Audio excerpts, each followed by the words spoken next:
Salam kanalımızın değerli izleyicileri. Data analitika üçün Python kursumuzun bu dərsində NumPy kitabxanasını öyrənməyə davam edirik. İlk öncə e, Jupyter editorumuzu açırıq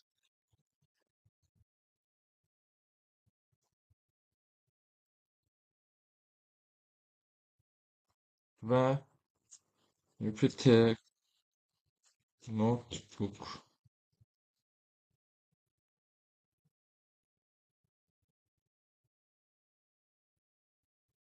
New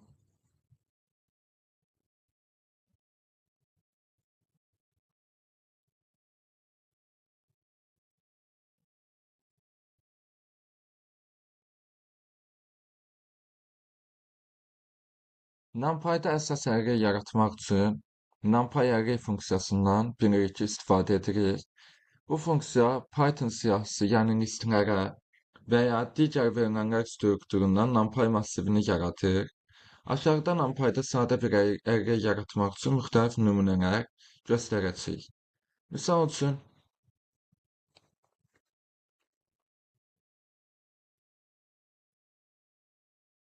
əvvəlcə import edək və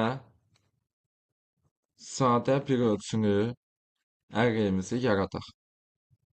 Baxın, elementlər 1, 2, 3, 4, 5 olan sadə bir ölçülü arrayimizi yaratdıq. Bu sadə 1D massivdir, yəni bir ölçülü massivdir. NumPy.array funksiyasına bir Python listi verərək bir ölçülü massiv yaratdıq. İki ölçülü massiv yaratmağa baxaq.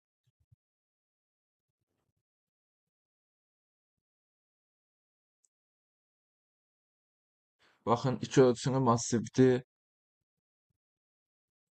Massivlərdən təşkil olunub.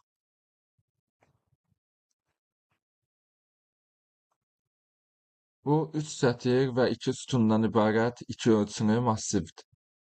Burada hər bir daxili list bir sətir kimi qəbul edilir. Baxın, 3 sətirdir, yəni bu və bu. Və hər biri də 2 sütundan təşkil olunur. Üç ölçülü 3D array yaratmaq nümunəsi.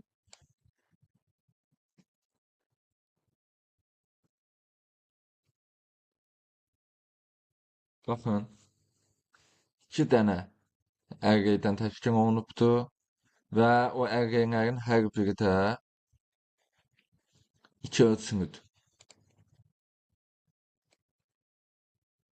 Baxın, bu array və bu arrayimizdən təşkil olunub və bunların da hər biri 2 ölçülü massivdir. Bu iki blokdan ibarət 3D massivdə hər blok özündə 2 sətir və 2 sütun saxlayır. Bəli.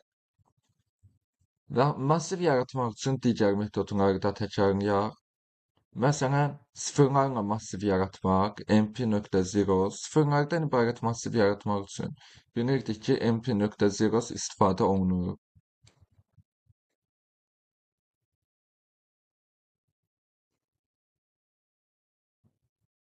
3 sətir 4 sütunlu sıfırlardan ibarət massiv. Baxın, 3 sətir, 1, 2, 3 sətir və 4 sütunlu. Hər biri, hər sətir özü 4 sütunlu massivdir. Birlərdən ibarət massiv yaratmaq, mp.once. Birlərdən ibarət massiv yaratmaq üçün də bilirdik ki, mp.once istifadə olunur. Nümunəmizi yazıb təkrar edək.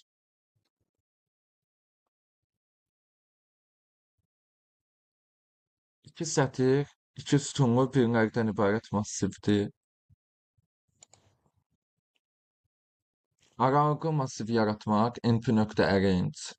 mp.arrange funksiyası müəyyən bir intervalda ardıcıl ədədlərdən ibarət massiv yaradır.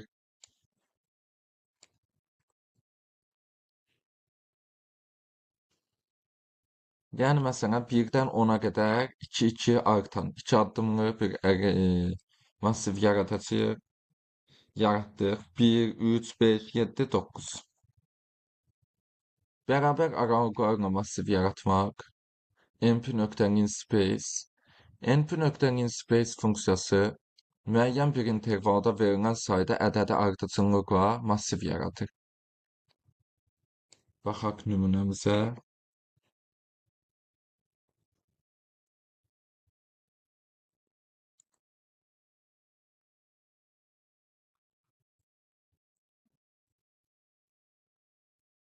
Sıfırdan 5'ə qədər, 1'ə qədər, sorry.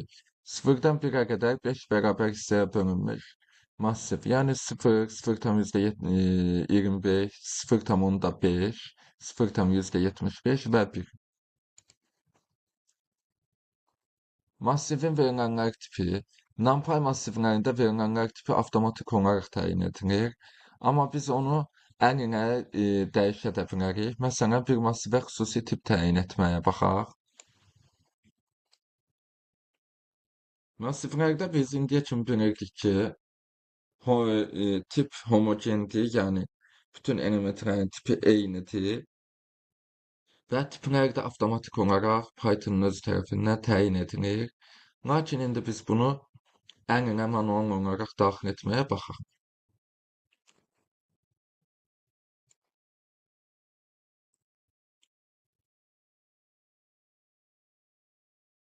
Baxın, bu massiv normalda elementləri 1, 2, 3 olan int 64 tipində, yəni elementlər daşıyan bir ölçülü massivdir. Biz bunun D taypını, yəni elementlərin tipini float edirik, yəni onluq ədədinə getirik. Daha sonra da tipinə baxırıq. Onluq ədəd D-dən sonra gördünüz 1.2.3. belə yazdı və float. Float 64'ə tipini çevirmiş oldu. Yekun olaraq NumPy'da array yaratmaq çox sadədir. Massivlər 1D, 2D, 3D, yəni 1 ölçülü, 2 ölçülü, 3 ölçülü və daha yüksək ölçülərdə yaradıla bilər və NumPy funksiyalarından istifadə edərək sıfırlarla, birlərlə və ardıcıl ədədlərlə massivlər yaratmaq mümkündür. Bu əsaslarla NumPy ilə verilənlər üzərində effektiv hesablama və analizlər apara bilərik. Gəlin indi bunların hər birinin yenə təkrar-təkrar baxaq. NumPy'da müxtəlif əqrənləri yaratmaq üçün bir neçə faydalı funksiyalar mövcuddur. Misal üçün MP-zeros, MP-ones, MP-empty, MP-arrange, MP-linspace funksiyaların nümunələrini izah edək. Bildik ki, nədir? MP-zeros sıfırlardan ibarət massiv yaradır. Bunları o qədər təkrarlayacağıq ki, artıq belə bir söz var. Gecə yuxudan da oyadıb soruşan olsa avtomatik cavab verə biləcəksiniz. Yəni o dərəcədə beyninizə həkk olacaq. R0 adını bir dənə massiv yaradırıq. Bunda elementləri 3-4 sütunlu sıfırlardan ibarət massiv olacaq. 3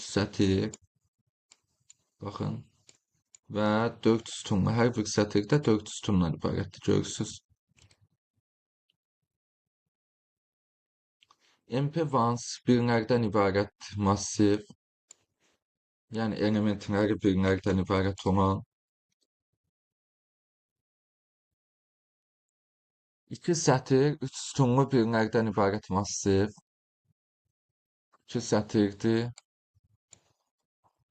və hər bir sətirdə də 3 sütun var, birlərdən ibarətdir. MP-empty-ni görməmişdik, indi bunu da tanış olaq. MP-empty boş massiv yaratmaq. Yəni MP-empty funksiyası verilən ölçüdə bir massiv yaradır, amma bu massiv təsadüfi qiymətlərlə doldurulur.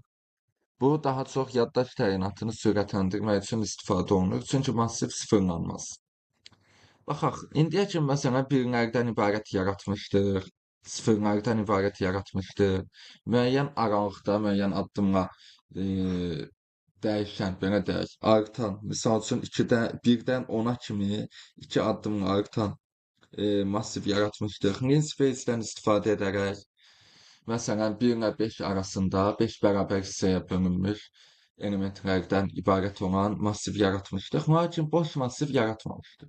Baxaq, boş massiv 2 sətir 3 sütundan ibarət olan massivdir və elementlərdə nədir? Təsadüfi elementlərdir. Məsələn 1. Bir dənə də yazıq görək, yenə 1 verəcək. Elementi mesela tesadüfi verir bir. MP-arrange. Aralgı massiv yaratmaq. MP-arrange funksiyası müəyyən bir intervalda, müəyyən bir addım ölçüsündə ardıcıl ədədlərdən ibarət massiv yaradır. Bunun bilirdik başlanğıc nöqtəsi, son nöqtəsi və addım ölçüsü.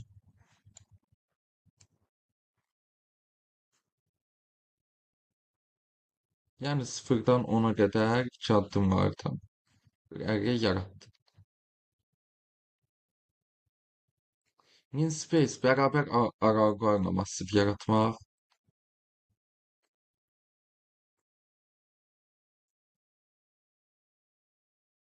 Baxın 0-dan 1-ə kimi 5 bərabər hissəyə bölünmüş.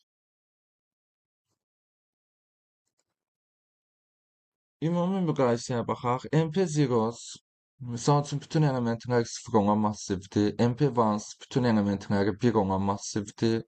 MP-empty yaddaşdan boş massiv yaradır, təsadüfi qiymətlər doldurur. MP-arrange müəyyən addımla ardıcıl ədədlərdən massiv yaradır. MP-linspace verilən intervalda bərabər bölünmüş nöqtələrdən massiv yaradır. Bu funksiyalar NumPy'da müxtəlif məqsədlər üçün massivlər yaratmağa imkan verir. Hər biri özünə məxsus istifadə hallarına malikdir və verilənlər strukturlarını yaratmaqda çox faydalıdır.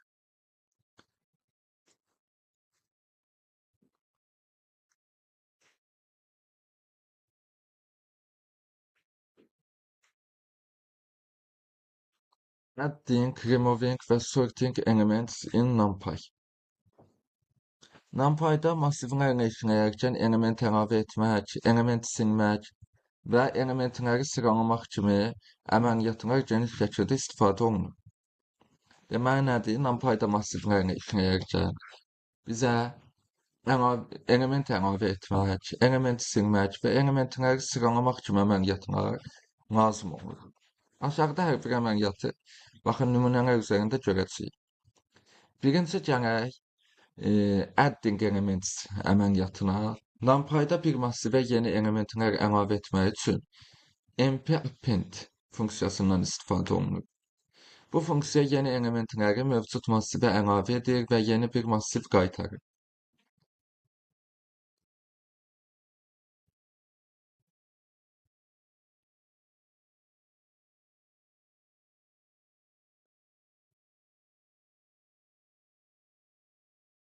Massivimizdir. Niye aradığında yenisini yaradırıq və bu massivə 4 əlavə edirik. Baxın, əlavə edilmişini yaratdı, ekrana çıxartdı. Bu zaman mp-append funksiyası R massivinə 4 elementini əlavə edir. Əlavə edilmiş massiv bu olur.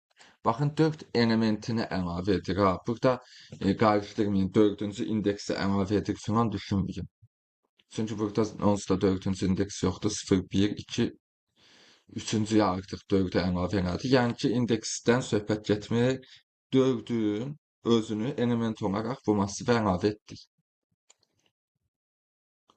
Bir ölçülü massivə bir neçə element əlavə etmək.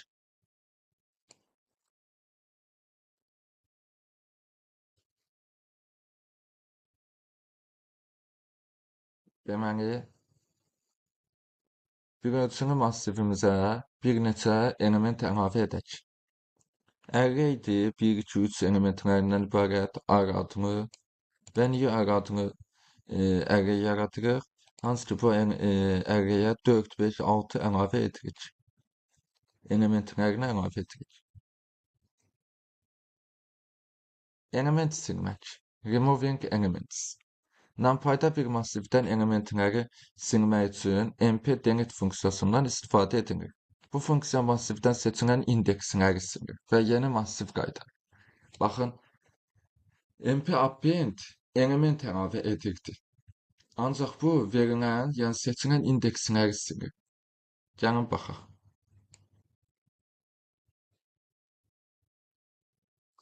Array'imizdir. Bir ölçülü elementlər bunlardır. Bu array'də indeksi 2 olan elementi silirik. Yəni necə? 0, 1, 2.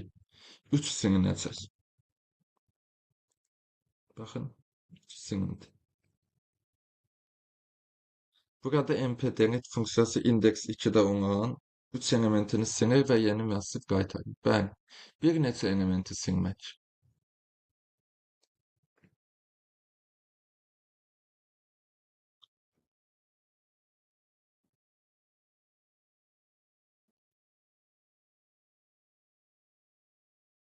Baxaq.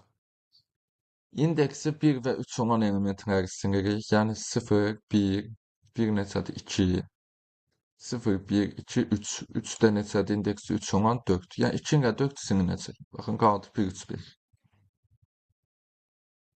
Elementləri sıralamaq, sorting elements. NumPy'da elementləri sıralamaq üçün mp-sort funksiyasından istifadə edilir. Bu funksiya massivdən sıralanmış yeni bir massiv qaytarır.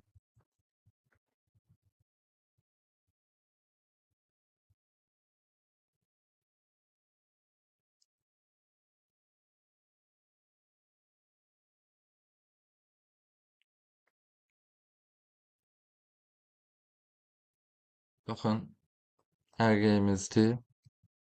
Sorted arg bunu sıralayır və ekrana çıxartırıq. Baxaq, sıralı şəkildə çıxartdı. Burada mp-sort funksiyası massivdəki elementləri artan sıralama ilə qaytarır. Əslində bu funksiya orijinal massivini dəyişdirmir, sadəcə bəli, sıralanmış yeni massivi qaytarır. Azalan sıralama, descending order.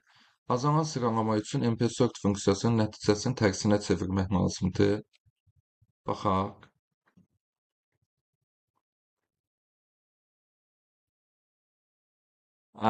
Baxın bu indeksimizdir. R adını, üzr istəyirəm, array'imizdir. Sorted R disk, yəni bu yeni ad verdiyimiz bu array'də də bunu sıralayır və indeksin tərsinə çevirir. Sıralayandan sonra baxın 1, 2, 3, 5, 5, 6, 9 elədi. Daha sonra tərsinə çevirdi. Bunu yazdığımıza görə tərsinə çevirdi. Sıralama və orijinal massiv üzərində dəyişiklik etmək. Massivin özünü sıralamaq istəyirsinizsə, argsort metodundan istifadə edə bilərsiniz. Bəli, bildik bunu. Bu metod orijinal massivdə sıralama aparır.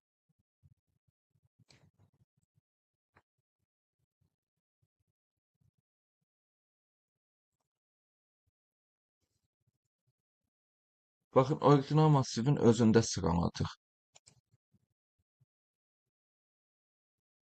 Həmçinin bunu belə bir şeydə yazmaq olar. Məsələn, daha qısa yazılır. Düzdür, yuxarıda yazdığım daha aydın formada yazılmış versiyadır. Ancaq bu daha qısa yazılmışdır. Belə bir şey yazaq. Baxın, belə olmadı. Gördünüz. Deməli, nə etməliyik? Sıralayandan sonra təkrar onu çıxartmaq lazımdır. Aydın oldu. Multidimensional massivləri sıralamaq bir neçə ölçülü, yəni birdən çox ölçüsü olan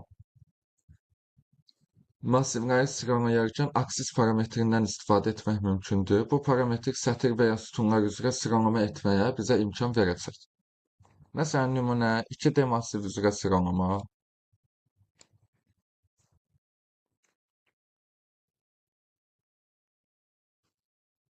Baxın, massivimizdir. Aksis bərabər 0. Yəni sətirlər üzrə sıralama. Baxaq.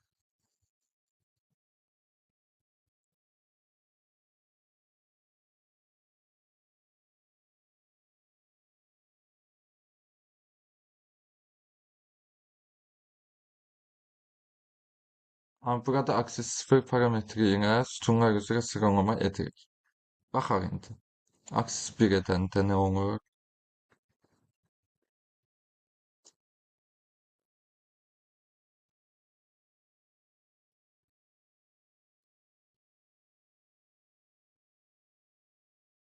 Baxın, bu sətir üzrə sıralamadır. Kiçikdən böyüyə.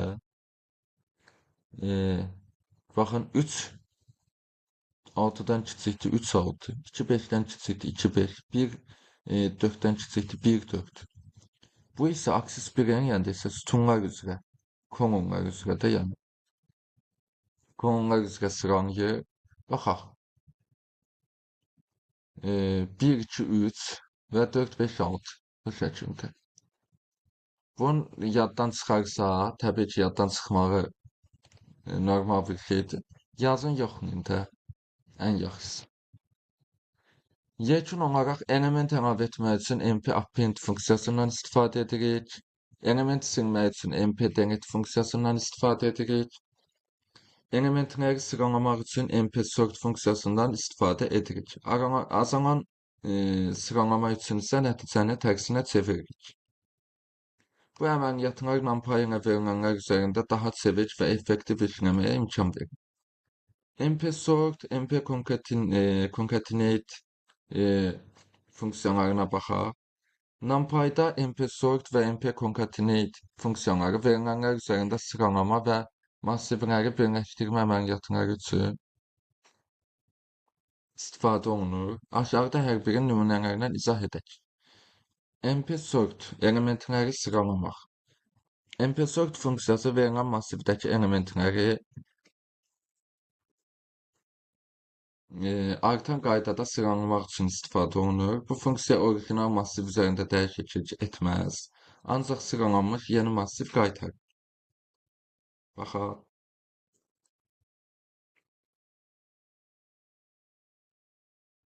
Məsələn, massivimiz var, bir ölçülü elementləri bunlardır.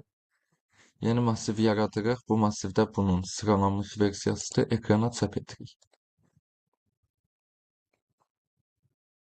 Bu sadəcə elementləri üzr istəyirəm. Bu sadəcə elementləri artan sıralama ilə qaytarır. Orijinal massiv deyil. Azalan sıralama etmək üçün sıralanmış massivdən sonra bu sintaksindən istifadə edə bilərik. Bunu da görmüşdük. Baxaq.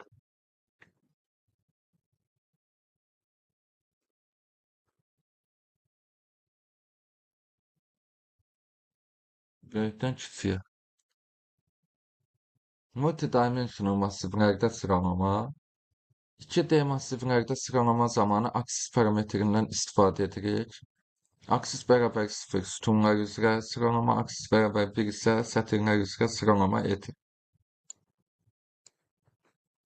Təbii ki, bu yaddan çıxan bir şeydir ki, bu məsələn, aksis 0 olanda sətir üzrə idi, sıralama, sütun üzrə və yaxud da aksis 1-də hansı idi? Yazıb yoxlamaq da ən yaxşı yol. Aksis 1 olanda sətirlər üzrə idi, 0 olanda sütunlar üzrə. Baxaq, 1 olanda sətir üzrə yoxmu? 1, 2, 3, baxın, hər bir sətri sıralanmış gətirdi. 4, 5, 6 bunu da sıralanmış gətirdi. Aksis 1 olsaydı da verək məsələn, aksis 1 də verək. Onu da baxaq. Aksis 0 verək. Sütunlar üzrə. Yazar. Sütunlar.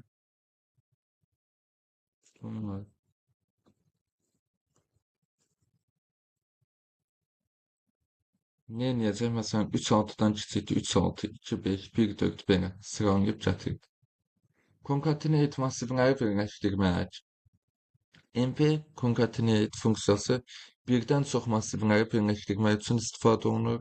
Bu funksiyaya verilən massivlər sırayla birləşdirilərək yeni massiv yaradılır.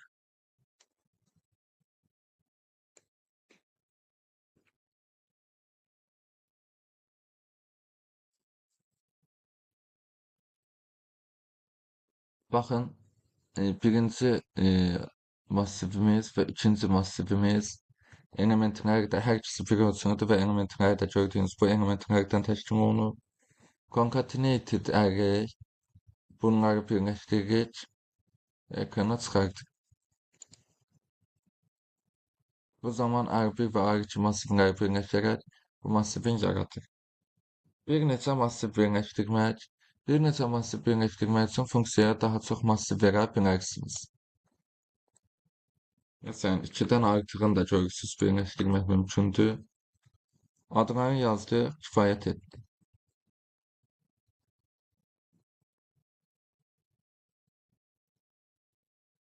2D massivlərdə birləşdirmə, sətir və sütun üzrə, sətir üzrə birləşdirmə, aksis bərabər 0,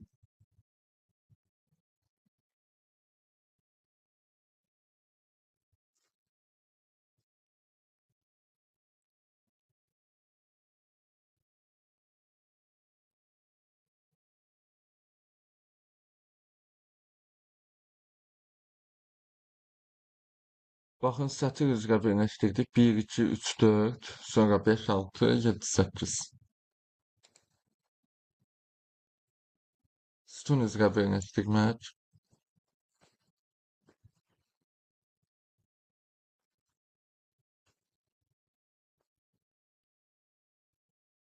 Baxın, sütunları birləşdirdik. Bununla bunu 1, 2, 5, 6 oldu və 3, 4 sütunuyla da olan sütunla da 7, 8 olan sütunu birləşdirdik. 3, 4, 7, 8 belə oldu. Yekun olaraq MP4 funksiyası massivdəki elementləri sıralayır və yeni sıralanmış massiv qaytarır. Bu funksiya azalan sıralama üçün də tərsinə çevrilə bilər və multidimensional massivlərdə aksis parametri ilə sıralama edə bilərik. MP concatenate funksiyası isə birdən çox massivləri birləşdirir. Həm bir ölçülü, həm də çox ölçülü massivlər üçün işə yarayandır. Sətir və sütun üzrə birləşdirmə əməliyyatları da mümkündür. Gördükdə aksis bərabər 0 və 1 vermək. Bu funksiyalar verilənlər üzərində daha geniş əməliyyatlar aparmağa imkan verir. Məsələn, arcsort, nextsort, search sorted, partition, baxaq bunlara. Təzə funksiyalarımız.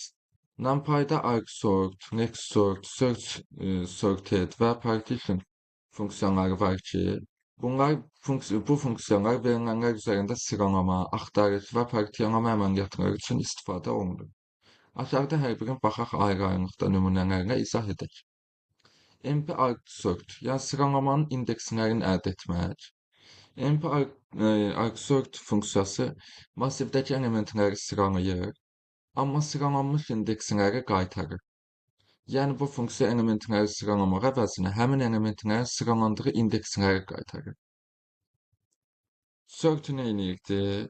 Sıralayıb elementləri qaytarırdı. Bu isə sıralayır, ancaq onun indekslərini qaytarır. Elementləri sıralamaq əvəzinə indeksləri qaytarır. Deneyəcək. Bunu çəkək bura. Aha.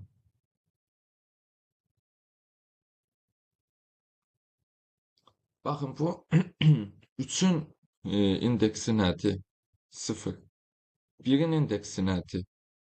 1. 2-in indeksi nədir? 2.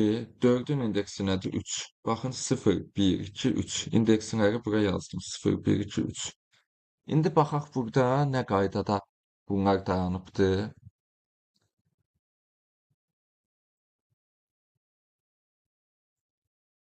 Bunların indeksini götürdüm hər birini. İndi aşağıda belə yazıb. Baxın, belə yazım da. 3, 1, 2, 4. Baxın, hər birinin indeksi. Hal-hazırda mövcud vəziyyətdə hər birinin indeksini yazdım. 3-ün indeksi 0, 1-in indeksi 1, 2-ci 2, 4-cü 3. 0, 1, 2, 3. İndi bunu sadəcə mən izah etmək üçün yazıram, siləcəm. İndi baxın, bunun bu 3, 2, 1-in sıralanmış versiyasına baxaq. Nədir? 1, 2, 3, 4. Arada təbii ki, başını yuxarını götürək. Sıralanmış versiyası, baxın, bu ərin elementləri hal-hazırda necə olacaq? 1, 2, 3 bu qaydada. İndi baxaq, 1-in indeksi nə idi? 1. 2-nin indeksi nə idi? 2. 3-ün indeksi nə idi? 0. 4-ün indeksi nə idi? 3. Bunların sıralanmış halındakı indeksləri nə olacaq? 1, 2, 0, 3. Gördünüz? Yəqin ki, aydın oldu. Burada MP arcsort funksiyası massivdəki elementləri sıralayır və sıralanmış massivə uyğun indeksləri qaytarır. Məsələn, birinci element indeks 1-dən ən kiçikdir, sonra ikinci indeks 2 və s. Multidimensional massivlərdə istifadəsi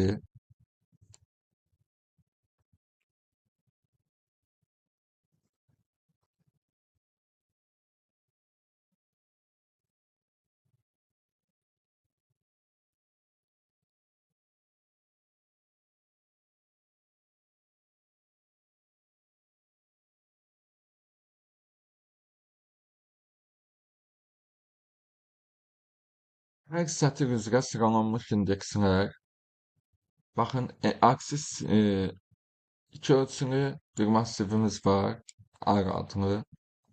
Sıralayırıq indekslərinə görə. Arc istifadə edirik. Aksis 1 yazırıq, yəni hər sətir üzrə sıralanmış indekslər. Baxaq məsələn birinci sətrə. Bu 3, 2, 1. Yazaq 3, 1, 2.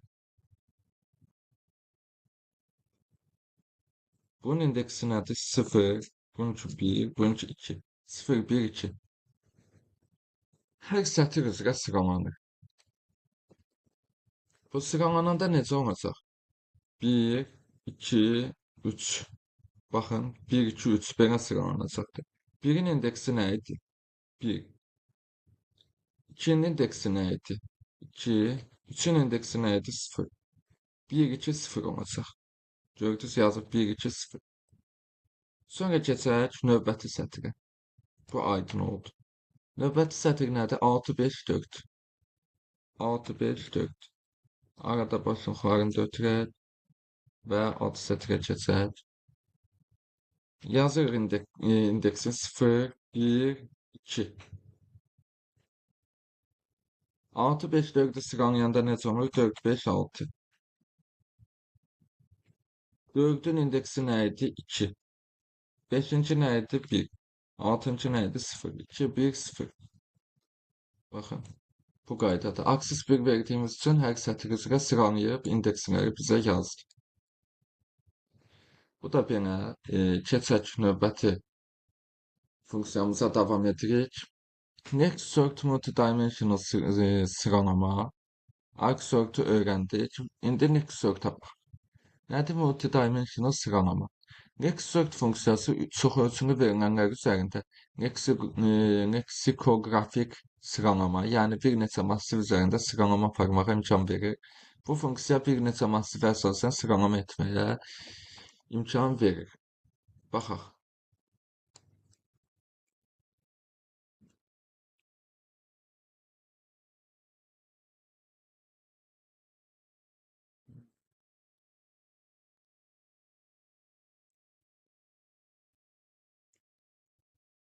Deməli, next sort funksiyası təkrar oxuyaq. Next sort funksiyası çox ölçülü verilənlər üzərində leksikografik sıralama, yəni bir neçə massiv üzərində sıralama aparmağa imkan verir. Bu funksiya bir neçə massivə əsasən sıralama etməyə imkan verir. Baxaq birinci bu nümunəmizə. Əvvəl R2, sonra R1 üzrə sıralama. Baxaq da özümüz də araşdıraq, görək necə bir şeydir. 9, 7, 8. Baxın, birinci R2 üzrə sıralamadırsa, bunun indeksi nədir? 0, 1, 2.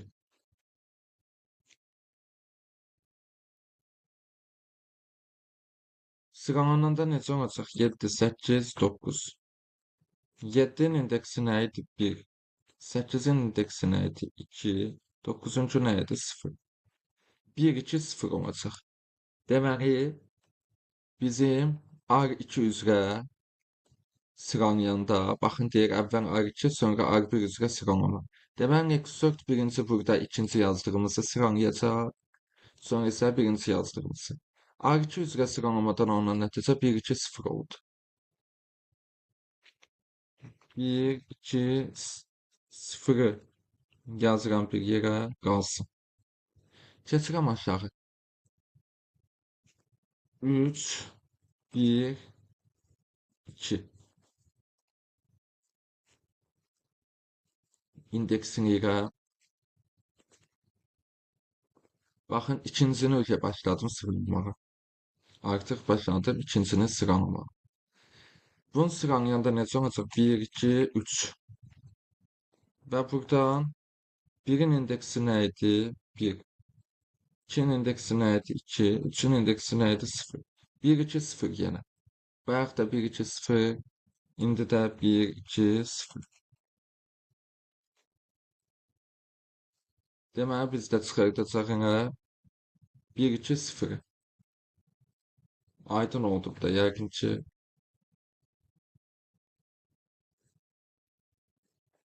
Burada R2 masifine əsasən əvvəl sıralama aparılır, sonra isə R1 masifinə əsasən sıralama aparılır. Sıralama qaydası. Əvvəlcə R2-ni sıralayırıq. Eyni dəyərə sahib olan elementlər üçün R1-ə görə sıralama edilir. MP sorted sıralanmış masifdə elementin yerini tapmaq. Deməli, nə eləyir bu funksiya? Bu funksiya, yəni MP sorted funksiyası sıralanmış masifdə verilən bir elementin daxil olacağı yeri tapır. Yəni verilən elementin sıralı masifdə yerləşə biləcəyi bir indeks qaytarır.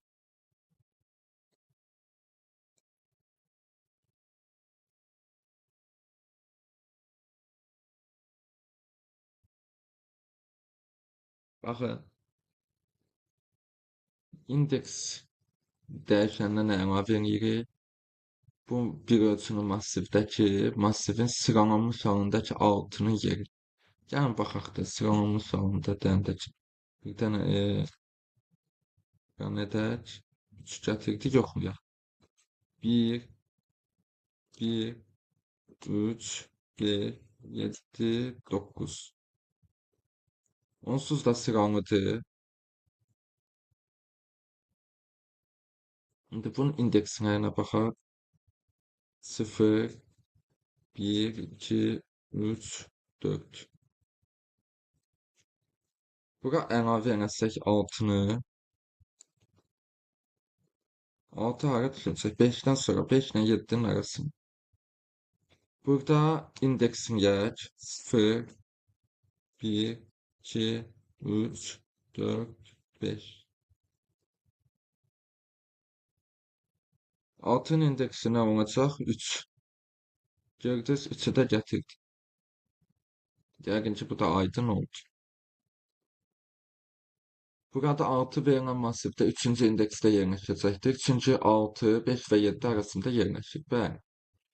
Slide parametri ilə fərqli yer tapmaq. Side parametri ilə fərqli yer tapmaq. Side parametri ilə left və right seçimləri edərək elementin sol və ya sağ tərəfində yer tapmağa imkan verir. Baxaq.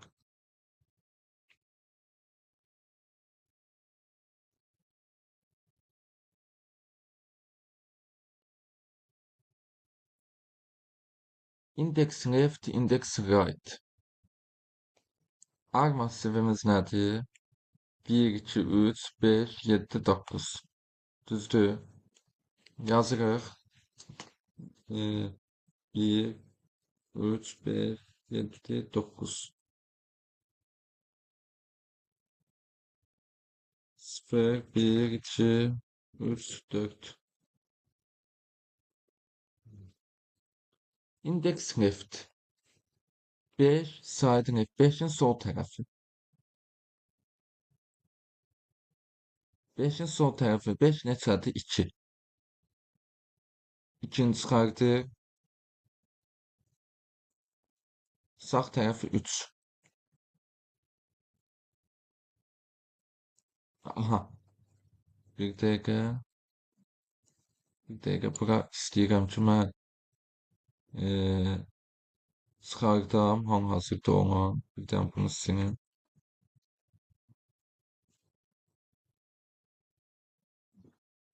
R. Hal-hazırda görək R masifimiz nədən ibarət? Bir dənə ona baxaq. Baxın, bundan ibarət. 1, 3, 5, 7, 9. Bunun sol tərəfi ikinci indeksi gətirir. Sağ tərəfi də 3'ü gətirir. Bu qaydada. Əslində normalda insan fikirləşəndə düzün axtarsaq, yəni belə mən də düşünərdim. 5'dən solda birinci indeksdir. 5'in indeksi 2'də, düzdür. 5'in sonunda birinci indeksdir, sağında 3'dür. Ancaq burada 5'in sonu left-in yanında 2 gətirir, sağı 3. Maraqlıdır. MP partition, partiyalama. MP partition funksiyası masifdəki elementləri sıralamadan bir hissəni sıralayır. Deməli, nə oldu? MP partition funksiyası masifdəki elementləri sıralamadan bir hissəni sıralayır. Yəni verilən k-nın kiçik elementə qədər olan hissə sıralanır. Amma qalan hissə sıralanmır. İndiyə kimi biz masivi başdan ayağa bütün sıralayırdıq. Ancaq deməli bizim partition funksiyamız var ki, biz bunun sayəsində masivin sadəcə müəyyən bir hissəsini sıralayırıq.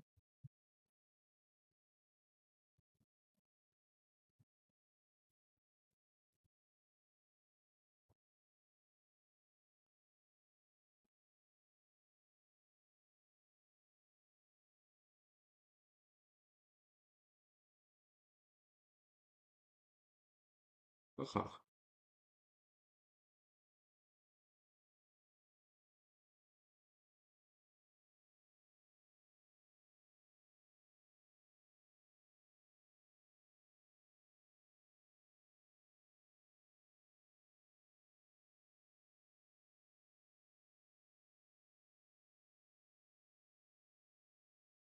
Deməli, ilk 3 kiçik element sıralanır.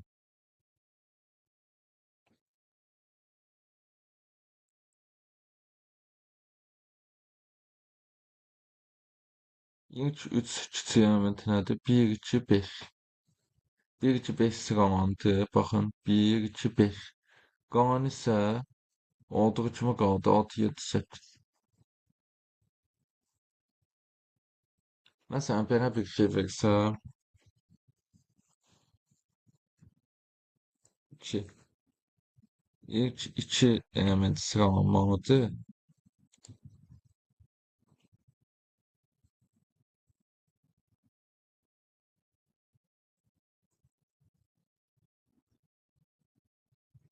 Əslində dediyinə görə 2 dənə element, kiçik elementi sıralayacaq.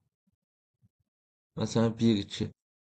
Qalanları sırasız qalmalıydı, amma görürsən hamısını sıraladı. Burada k bərabər 3 parametrinə ilk 3 kiçik element sıralanır. Qalanları sıralanmadan olduğu kimi qalmışdır. Əslində baxın, belə qaytarmalıdır bu. Bəli, buradakı kimi qaytarmalıdır. Məsələn, 1, 2, 5, 7, 8, 6. Yenə sıralanmadı. Amma maraqlıdır, hamısı sıraladı. Əslində bu metod sıralanmış massivə bənzər, amma yalnız k-cı elementə qədər sıralama aparır. Multidimensional massivlərdə partiyalama. Məsələn, burada 1 vermişik, yəni birincini sıralayacaq, 2, sonra 5, 7 olduğu kimi qalacaq və burada çünki sətirlər üzrədir, 1-i sıralayacaq və 6, 8 sıralanmadan qalacaq. Ancaq yəqin ki, indi biz yazanda hamısını yenə sətirlər üzrə ümumi sıralayıb gətirəcək.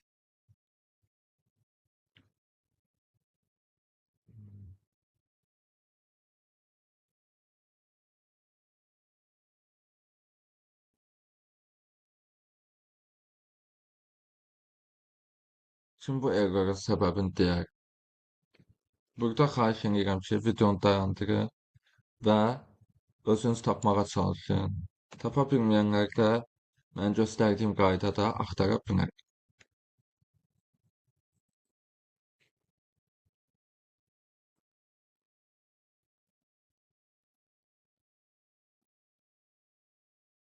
Gördünüz, maraqlı bir error.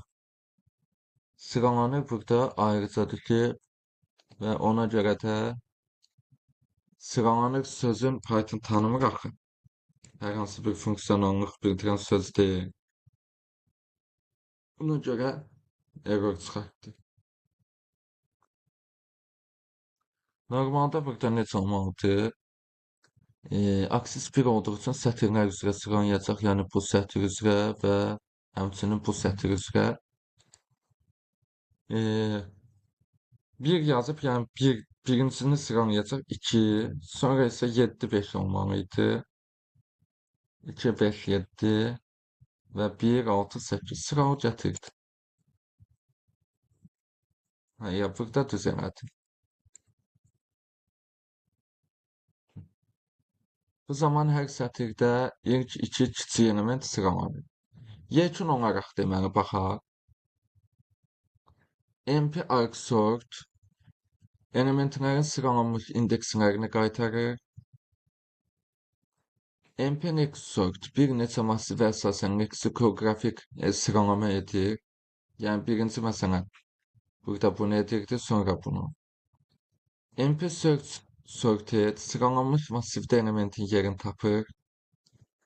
MP partition massivdəki ilk K elementi sıralayır. Bu funksiyonlar verilenler üzerinde sıralama, axtarış və hissə-hissə işləmə əməliyyatlarında faydalıdır. Hər biri müxtəlif tələblərə uyğun olaraq verilenlərə operasyonlar tətbiq etməyə imkan verir. NumPy'da bir massivə aid olan şəklin, shape və ölçü size məlumatlarını əldə etmək üçün shape və size atributlarından istifadə edilir. Bunu bilirdik. Bu atributlar vasitəsilə massiv haqqında detallı məlumat əldə etmək mümkündür. Aşağıda hər bir atributu nümunələrlə izah edək. Birinci shape. Massivin ölçüsünü, yəni şəklini təyin etmək üçün istifadə olunur. Shape atributu massivdəki ölçüləri, hər ölçü üzrə elementlərin sayını qaytarır. Bu atribut massivdəki hər bir ölçünün uzunluğunu, həmçinin hər ölçü üzrə element sayını bir tuple, yəni dəst şəklində qaytarır. Baxaq.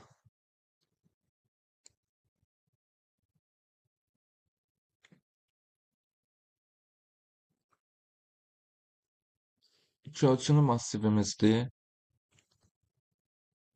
İki sətir, üç sütundan ibarətdir. Baxın, iki sətir və hər bir sətirdə üç sütundan ibarət.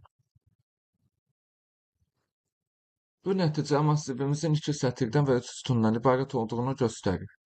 Yəni massiv 2/3 ölçüsündədir. Ayrı bir nümunəyə baxaq. Bir ölçülü massivimiz var. 5 elementdən ibarətdir. 5 bu. Yəni sadəcə 5 sütunu var. Sətiri yoxdur. Burada nəticə 5 vergül onu göstərir ki, çünki bu massiv bir ölçülü, yəni vektor və 5 elementdən ibarət. 3 ölçülü massiv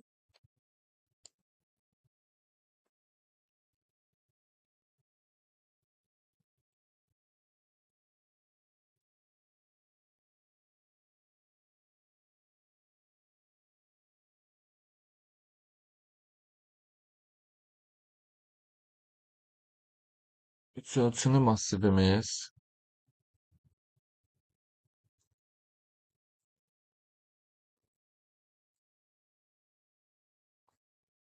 baxın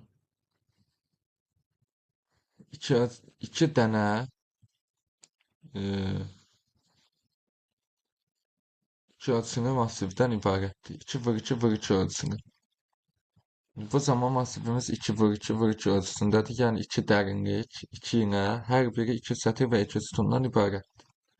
Size atributu massivin ümumi element sayını əldə etmək üçündür. Size atributu massivdəki ümumi element sayını qaytarır. Bu massivdəki bütün ölçülər üzrə elementlərin cəmidir.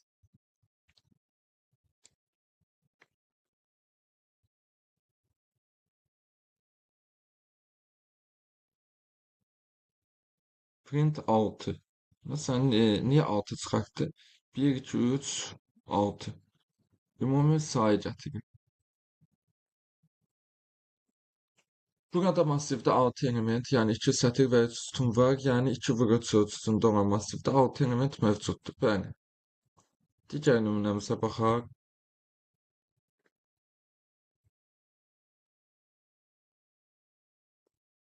Bir ölçülü massivdir. Ölçüsü neçədir? 5 elementdən ibarətdir. 5. Bu nümunədə 5 element olan bir ölçülü massiv var.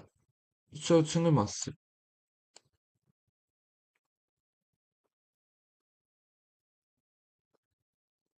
Burada dərinlik nədir? 2 və hər biri 2/2 ölçülü, yəni 2 sətir, 2 sütundan ibarət massivlərdən ibarətdir. Yəni 2/2/2 elədi 8. Yekun olaraq shape massivin ölçüləri barədə məlumat verir. Çıxan nəticə massivdəki hər ölçüdəki element sayını göstərən bir tuple olur. Size ise massivin ümumi element sayını göstərir. Bu atribut massivdəki bütün elementlərin cəmidir. Bu atributlar NumPy massivlərində verilənlər haqqında tez bir şəkildə məlumat əldə etməyə kömək edir və xüsusilə çoxölçülü massiv verilənlərini işləyərkən faydalıdır. İndi array nöqtə endim, size, shape-ə baxaq. NumPy-da endi array nöqtə endim, size, shape atributları massivlərin müxtəlif xüsusiyyətləri haqqında məlumat verir. Aşağıda hər birini ayrılıqda izah edək. Endim massivin ölçü sayıdır, yəni dərəcəsi. Bu atribut massivdəki ölçü sayını, yəni massivin dərəcəsini, həmçinin hissə sayını göstərir. Bu atribut bir tam ədəd qaytarır və massivlərin ölçü dərəcəsini göstərir. 1D, 2D və s.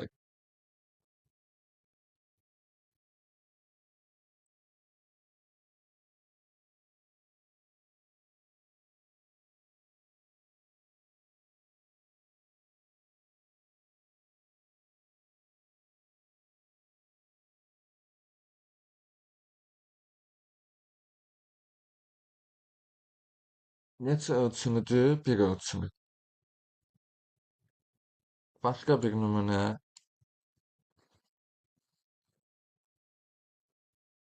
Neçə ölçülüdür? 2 ölçülü. 2 qaytaracaq. Və 3 ölçülüdür misal üçün.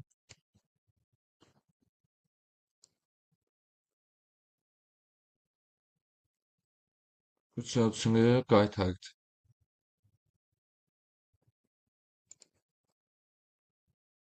Bir növ endim dərəcəsini qaytarır da massivimizin. Gəldik size-a. Massivin ümumi element sayıdır, bilirik ki, bu atribut massivdəki ümumi element sayını göstərir. Bu atribut bütün ölçüləri nəzərə alaraq massivdəki elementlərin cəmini qaytarır.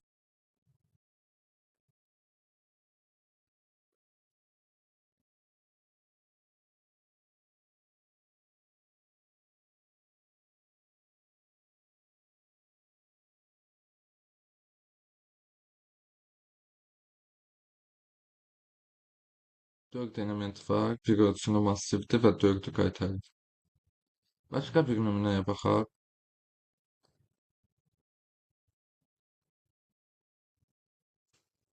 2 ölçülü massivdir və baxın 4 dənə elementi var. 2 ölçülü bir massivdir.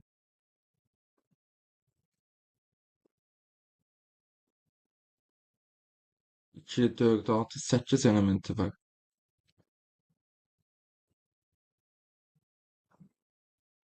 Endi array shape massivin ölçüləri, yəni şəkli.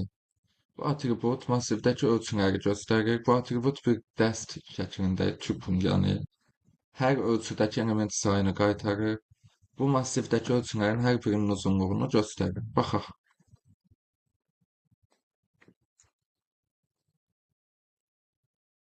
Bir ölçülü massivdir. Sadəcə 4 sütundan ibarətdir. Sətr yox, bircə sətirdir. Baxın, burada 4 vergül nəticəsi göstərir ki, massiv bir ölçümüdür, yəni vektordur və 4 elementdən ibarət. Başqa bir nümunə.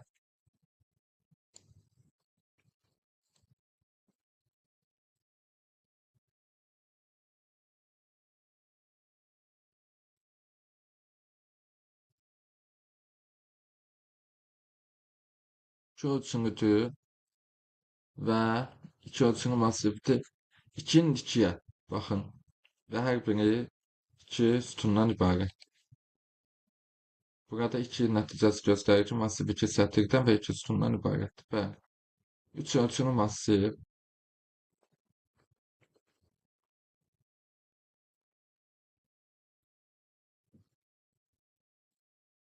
3 ölçülü massivdir. Dərinliyi 2-dir. 1 və 2 və hər biri 2 sətir, 2 sütundan ibarət.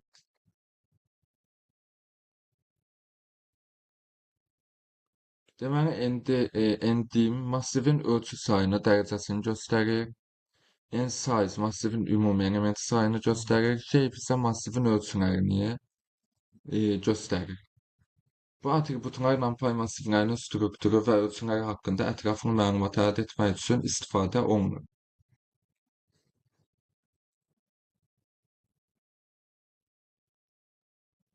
Shape-ə də məncə baxaq.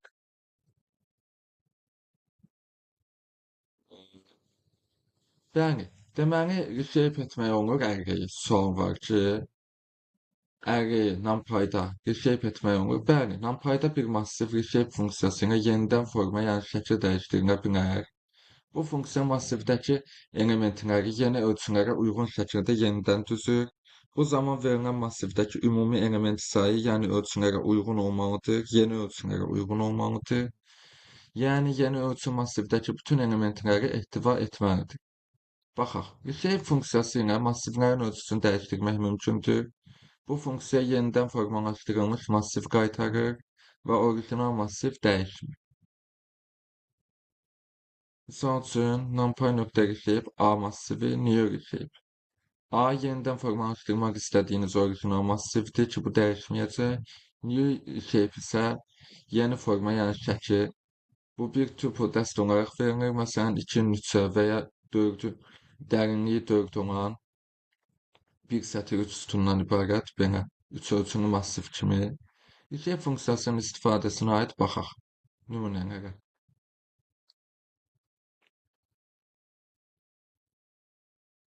Baxın, bir ölçülü elementləri bulunan R adlı massivimiz var. Reshape R adlı massiv yaradırıq və bunu edirik 2-nin 3-ə. 2 sətir və 3 sütunlu olan 2 ölçülü massivə çeviririk. Baxın, deməli necə oldu? 2 sətir və hər bir sətirində 3 sütunu olan massivə çeviririk. Çevirə bildik. Bu halda orijinal 1D massiv reshape funksiyası ilə 2D-yə çevrilir. Massivin ümumi element sayı 6-dır və bu 2 vur 3 ölçüsündə sıralanır. Ancaq print edək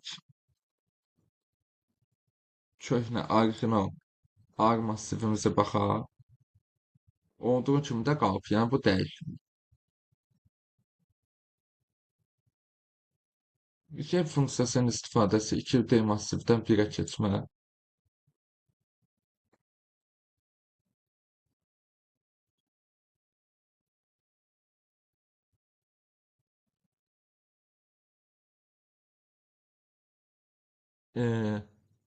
İki ölçülü massivdir. Baxın bu. Bunu reshape edirik bir ölçüyə. 6 element olan, baxın 6 sütundan ibarət olan bir sətrini, yəni vektor bir massivə çeviririk. Çevirə bildik. Yenə də orijinalına baxsaq, orijinal R massivi olduğu kimi qalıbdır. Baxın, bu olduğu kimi qalıb.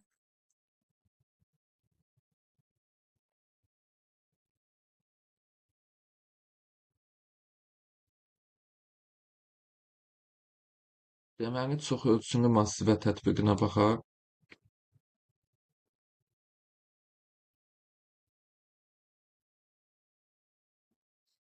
Baxın, bir ölçülü massivdir. Bundan dərinliyi 2 olan, 3 sətir 2 sütundan ibarət olan, baxın, dərinliyi 2-dir. Bir bu və ikinci bu və hər biri də 3 sətir 2 sütundan ibarət olan massivlərdən ibarət bir belə də reshape olunmuş massiv yaratmaq istəyirik. Baxın, çıxartdıq. 3 ölçülü massiv yaratdıq. Bu halda 1D massiv 2, 3, 2 ölçüsündə olan 3D massivə çevrilir, yəni dərinlik 2, hər biri 3 sətir və 2 sütundan ibarət olur. Bəli, oldu. Reshape funksiyasının istifadəsi avtomatik ölçü seçimi. Əgər yeni ölçülərdən birini bilmirsinizsə, məsəl üçün biri bizə yeni ölçülərdən məlum deyilsə, əgər mənfi bir istifadə edərək NumPy-ın avtomatik olaraq o ölçünü tapmasını təmin edə bilərsiniz. Bu zaman biri istisna olmağa bütün ölçüleri verirsiniz ve menfi bir olan ölçü avtomatik hesaplanır. Demek bütün ölçüleri vermek lazımdır. Sadece birin avtomatik olarak hesaplanmasının təyin edə bilirik. Bir ölçünü massivimiz var. 3 sətirdən ibarət. Sütun sayın özü təyin etsin. 3 sətirdən ibarət və hər biri də görürsünüz 4 sütun. 4 sütun avtomatik verdi, böldü. Bizə massiv yarattı. Burada mənfi bir istifadə edərək 3 sətirini 4 sütunlu bir massiv əldə etdik. NumPy avtomatik olaraq sütun sayını özü hesapladı, 4 verdi. Xətalar və çıxışlar. Əgər verilən yeni ölçü massivdəki element sayına uyğun deyilsə, value error səhvi anacaq. Baxaq.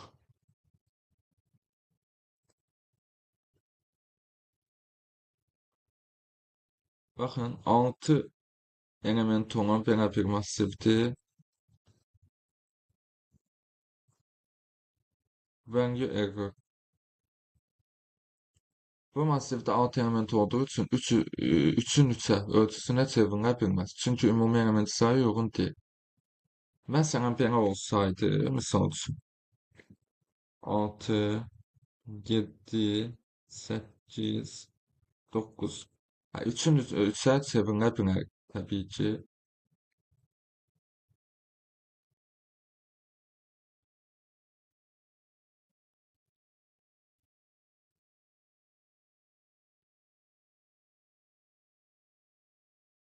Aha, ona görə çevirmək üçün mən print eləməmişəm.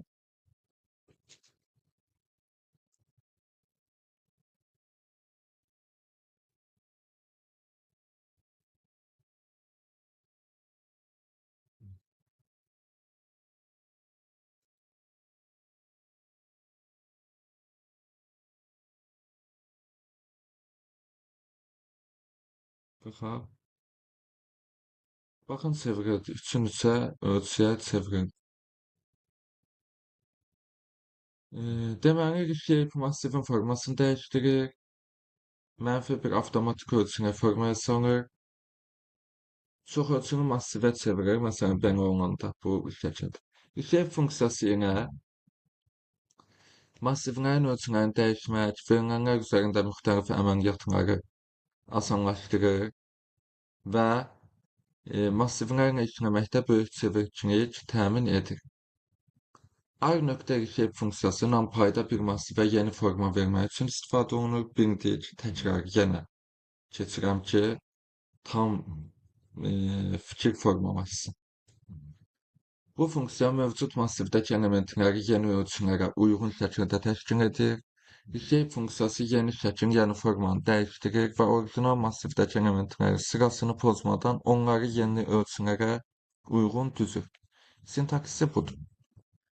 New shape bu yeni formadır və to.dest şəklində verilir. Məsələn, bu formada. Shape funksiyasının, reshape funksiyasının istifadə nümunələrinə baxaq. Təkrar etməkdə heç bir ziyan yoxdur. Mən bunları təkrar etmədən qısa da verə bilərəm. Lakin yəni çox gözəl bilirəm ki, bunlar elə bir şeylərdir ki, mövzulardır ki, təkrar etmədən bunu əzbər yadda saxlamaq mümkün deyil. Nəinki yeni başlayan yoldaşlar, hətta təcrübəli insanlar da, mənim o cümlədən özüm də təkrar etmək lazımdır ki, yadımızda yaxşı qalsın. Uzun müddət yadımızdan çıxmasın. 2 sətir 3 sütunlu 2D massivə çevirir bunu.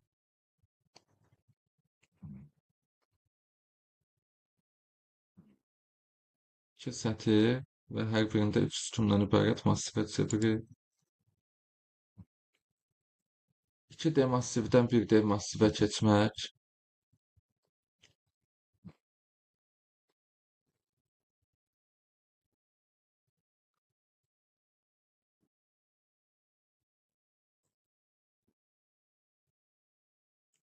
Baxın. İki ölçülü massivdir. Ondan çəkdiyim bir ölçüngə. Yəni 6 sütun olan sadəcə vektor bir massivə. Bir ölçülü massivə. bir massive çevirip bakın burada 2D massiv bu 1D massive çevirip 6 element olan bir vektör meydana gelip. Davam edək yeni nümunəmizə.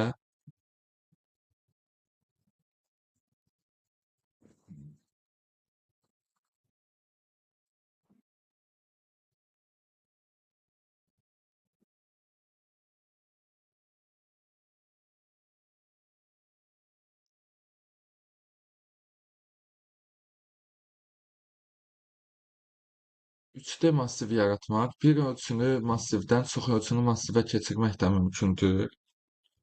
Aşağıda məsələn nümunədə 3D massiv yaratmağa çalışırıq. Baxaq. Burada yenə error çıxacaq çünki bu növbəti sətrə keçir. Bunu gətiririk bura. Deməli bir ölçünü massivimiz var. Elementləri bunlardır. Shape eləyirik. Dərinliyi 2 olan 3 sətir 2 sütunlu bir massivə keçirməyə cəhd edirik. Baxın oldu. Burada 1D massiv bu. 3D massivə keçirilir. Burada hər bir hissədə 3 sətir və 2 sütun var. Mənfi birinə avtomatik ölçü hesaplaması. Əgər müəyyən bir ölçünü bilmiriksə, -1 istifadə edərək NumPy'ın digər ölçünü avtomatik hesaplamasına imkan verə bilərik. Bu zaman yalnız bir ölçü verilir və digər ölçü avtomatik hesaplanır. Yəni naməlum şəkildə -1-ə sadəcə bir ölçünü verə bilirik. Baxın, elementləri bunlardan ibarət olan yenə bir ölçünü massivdir.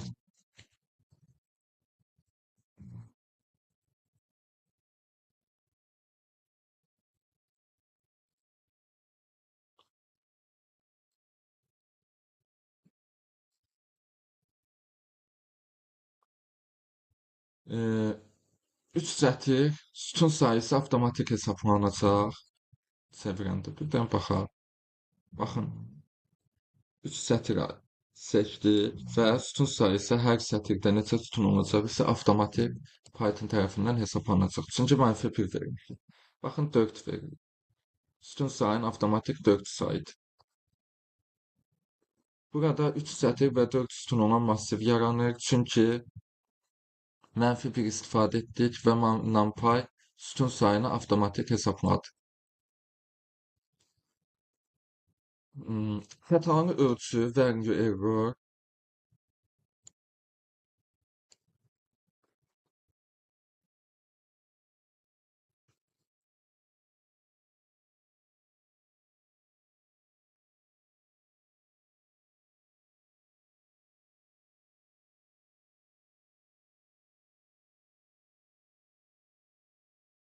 Baxın, 6 elementi var. Biz bunu print edim. Biraz əvvəl də gördük. Yenə baxaq, heç bir ziyan yoxdur.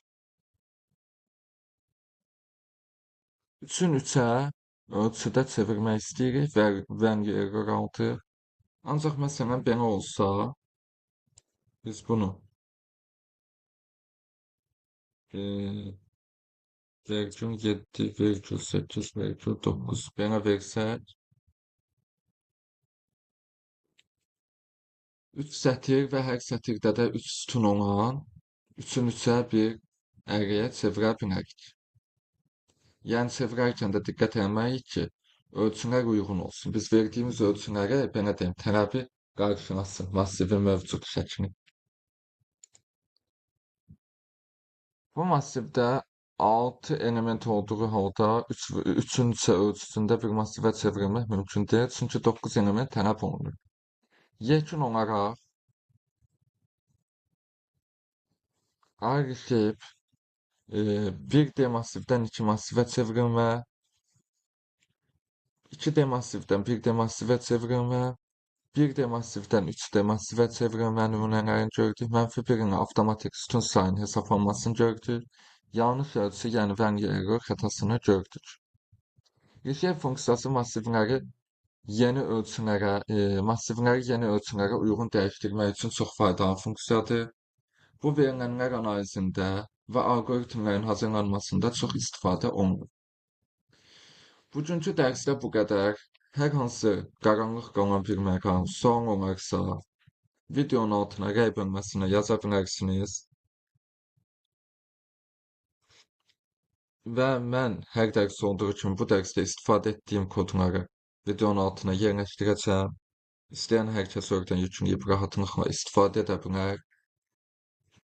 Və son olaraq da hər videoda dediyim kimi yenə də deyirəm ki, əgər videolarım faydalı gəlirsə, bəyənməyi və kanalıma abunə olub paylaşmağı unutmayın ki, çox insan faydalana bilsin.